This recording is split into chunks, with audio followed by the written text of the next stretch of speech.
Alright guys, if you've been watching my Daily Bricks content, you would know that I recently did a World War III video, and for this video, I chose to build a lot of knockoff Lego sets. So we're going to be checking those out and seeing how they compare to actual custom Lego military sets. Let's do it. Hit the like button, subscribe, all that good stuff, and there's my cat. Oh yeah. Alright guys, so first things first, we've got ourselves a tank. And by the way, I just made homemade pasta, so I might have like dough and flour still stuck to me. This stuff takes forever to get off of you. It's really annoying. But this tank, first of all, came like this. And actually, I'm not gonna show the back because the postage is on the back. It came like this without a box. So I was not very impressed by that because obviously if you deliver things just in their packaging like this, it's much more likely to get stolen by porch pirates, and that's a huge problem in my apartment complex, so thanks. But it comes with these interesting minifigures, of course, you know, very unique looking, but at least the packaging makes it look like, you know, pretty good Lego. So then you go ahead and build this sucker. And actually, the instructions were not too bad. It's kind of funny because they numbered the bags on it, but then the numbers did not correlate at all to what pieces you were using when. The numbers basically meant nothing. But yeah, actually building process, not too shabby. They clearly mimic Lego to a T. So, you know, and Lego's got it down. It's not too bad. Oh, the antenna fell off yet again. Plop that back on there. So yeah, this thing, pretty cool. It's very sturdy actually. Like, yeah, you can drop it a bunch, not breaking. This thing is solid as a rock, and that's mainly because the plastic used on these bad boys is a much harder plastic than Lego uses. Now, that is good for certain reasons, like, yeah, durability. Okay, that time it popped off, but nothing actually broke. Yeah, it's good for durability. I think that is fantastic. However, it over time will be a much more brittle plastic and therefore be much more likely to snap as the plastic ages and stuff like that, as opposed to the softer plastic that Lego uses. Now you've got two seats for tank crewmen right here. These always pop off, but honestly, the build is solid. It's easy to work with. The plastic is not too frustrating to use either. It's definitely a lot sharper, so you can nick yourself a lot more, but that's not too bad.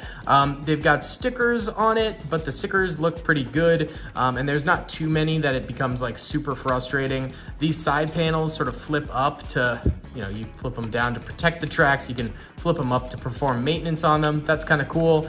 Tracks themselves are like a rubber band. It's really a pretty nice tank. This thing is very solid. Now, I thought we could build a minifigure live here, and for the other set, I already built the minifigs, but as you can see, this is really unique. So I built the other set first to show off the minifigs here. I decided to wait. So, look at this head. Yeah, they went for the full pole approach, and it's very awkward to get them on. Like, this is not a good system for minifigs whatsoever. And then they have like free moving arm hands, which is kind of cool. To actually get it on there is kind of tough, but it makes it so you can wiggle around the hands in like 180-degree motion, which is obviously a bit better than an actual Lego minifigure's hand, which you can only sort of rotate. So that's kind of cool. They've also got, you know, Lego military helmets, which is kind of nice. But I mean, these are very weird looking minifigs. I much prefer the Lego minifigure design. It's just classic, it's better. Do these helmets actually fit on Lego minifigs, by the way? Yeah, they do. So that's actually kind of nice. So if you buy this set and you don't actually like the minifigs, you can just go ahead and throw, you know, the helmets and stuff like that on actual minifigs, and it'll work just fine. But this is a minifigure for a Lego set, a custom Lego set that we will show off in a minute. So yeah, and then the guns for these guys are huge.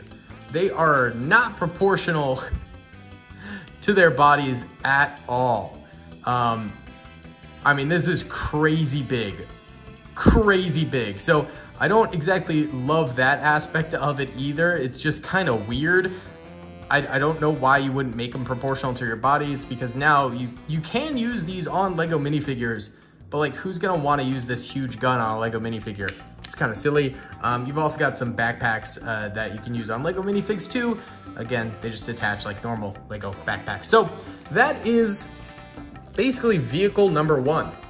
Now the next vehicle is where I was sold. You know, at first I was very suspicious about like building with this stuff, but it is perfectly fine to build with. I've had some fake Lego sets that the building is awful because the pieces suck and they don't click together very well, but these pieces work perfectly fine.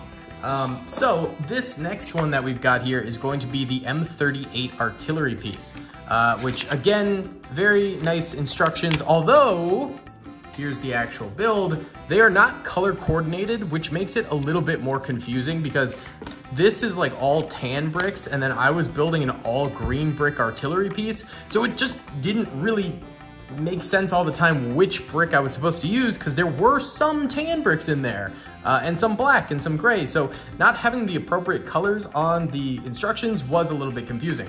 But I was totally sold by this thing. I mean, it looks wonderful. It's easy to build. The Lego, you know, the fact that it's not Lego actually is totally fine. This was not a hindrance at all. And of course, I'll tell you guys the prices of these at the end of the video, but you've got a nice little mesh net that you can use to, you know, camouflage your artillery. I think that's pretty cool.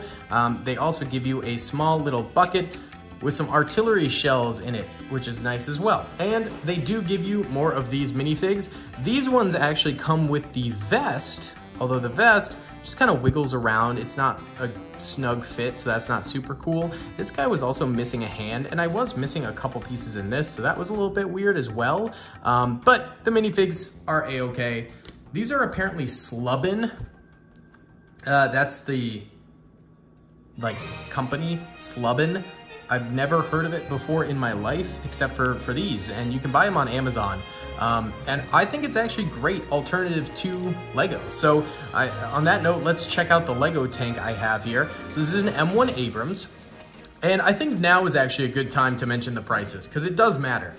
So this artillery piece was 25 bucks. The tank was $30. This Lego tank, which is not to scale with Lego, keep that in mind. So this is a smaller tank than this one. This one is more to scale. The Abrams is a far smaller tank to save money on pieces.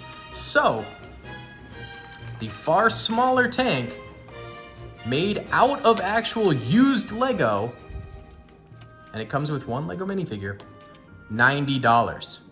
And if I had bought a full to scale version of the Abrams, we'd probably be looking at like $200 to $250 depending on which shop I bought it. If I bought it at Brickmania, we're looking at probably $250 to $300 because they are very expensive. It's a worse build, I think, in terms of detail than the artillery, as well as the fake Lego tank here. It is a cool tank. I do like it, but the whole not being to scale, being far more dumbed down and simplistic in order to save on pieces and things like that to make it as cost effective as possible, definitely brings it down a notch for me. I would definitely spend $30 on a fake Lego tank that is bigger, has more detail, and is perfectly fine for what I need it for, which is mocks and videos and stuff like that, than an authentic Lego build. Now, that doesn't mean I don't like owning the authentic Lego ones, because the pieces are nicer. You know, in terms of actually building, it's a little bit more nice because the pieces are nicer, they snap together better, stuff like that. You know, it also has better resale value and stuff like that. Like, this is complete junk. This would not resell for anything, but with this Abrams, I could list it on eBay and probably get like half the price I paid, something like that. So there is a difference. You know, you can resell the actual Lego ones, even though they're not official Lego sets, you could definitely resell their parts and, you know, the set itself for more than these, which you can really get nothing for. So overall, I would say there are reasons to buy the Lego customs, But, I mean, for the purposes I have, which is just like needing military vehicles for videos, this is so much better. Of course, I do like the minifigures for LEGO 10 times better, but I was pleasantly surprised with my first experience buying fake LEGO. I mean, I've bought it in the past, but first time really buying it for the purpose of building it for a video, and the video being better for it. I got to use these things in my World War III video in really cool ways, and I didn't have to spend $300 for these 2 tanks in order to do that. And I think that's awesome. So honestly, I actually am kind of, I used to really hate fake LEGO a lot, but I'm slowly changing my mind on it, especially as LEGO raises their prices, and in addition to that, doesn't make any military vehicles beyond Indiana Jones. So I just think it's kind of becoming a valid way to go in terms of LEGO purchasing for war videos and stuff like that. Either way, guys, thanks so much for watching. I hope you enjoyed. Be sure to check out the World War III video over on Daily Bricks. I'll see you on the next one. Peace. I hope you guys enjoyed that video. Be sure to click that subscribe button for more content, and hit the notification bell if you'd like to be alerted to whenever I live stream or upload. Thanks so much.